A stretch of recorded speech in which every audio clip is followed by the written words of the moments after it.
berada di sini di Bukit Basure di Kabupaten Solok Selatan di Sumatra Barat, Provinsi Sumatra Barat, untuk mengunjungi Rainforest Connection dan WARSI dan warga setempat yang ada di tengah hutan hari ini untuk melihat kegiatannya Rainforest Connection untuk memasang alat-alat khusus di atas pohon yang di atas sana.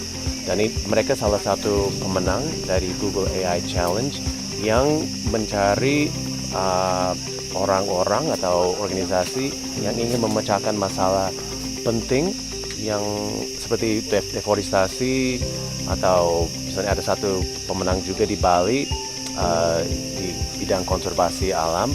Jadi ini salah satu upaya dari Google untuk membuka semua teknologi Google yang namanya TensorFlow itu buka buat umum, open source. Jadi siapa saja bisa menggunakan TensorFlow untuk melihat di sini suara gergaji atau suara yang lain yang ada di tengah hutan dari atas pohon yang menggunakan HP. What we're here to do is to put these things up in trees. This is basically a box with a cell phone inside, and some battery and something for allowing us to charge the batteries with solar panels. And so essentially this is just there to record all the sounds with a microphone here and send it up into the cloud with this antenna and another antenna.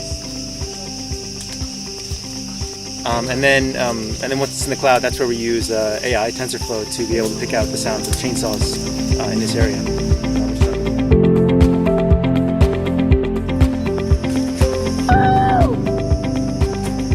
Kami selaku ketua tim Lembaga Pemberdayaan Hutan Nagari, tentu sebagaimana yang tertuang di dalam undang-undang kementerian. Jadi tentu kami selaku berhak penuh untuk menjaga dan melindungi apapun kendala-kendala dari hutan yang telah ditentukan. Tentu kami menjaga semaksimal mungkin.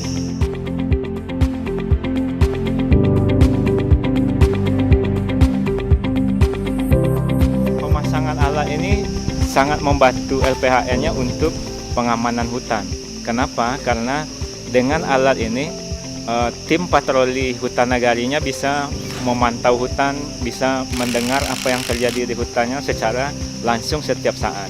Sehingga ketika ada peristiwa penebangan, mereka bisa ambil sikap dan merespon secara cepat di mana lokasi penebangannya, kemudian berapa jauh dan apa tindakan yang akan mereka ambil. Nah, WARSI melihat alat ini sangat membantu masyarakat untuk memperkuat sistem pengamanan hutan mereka.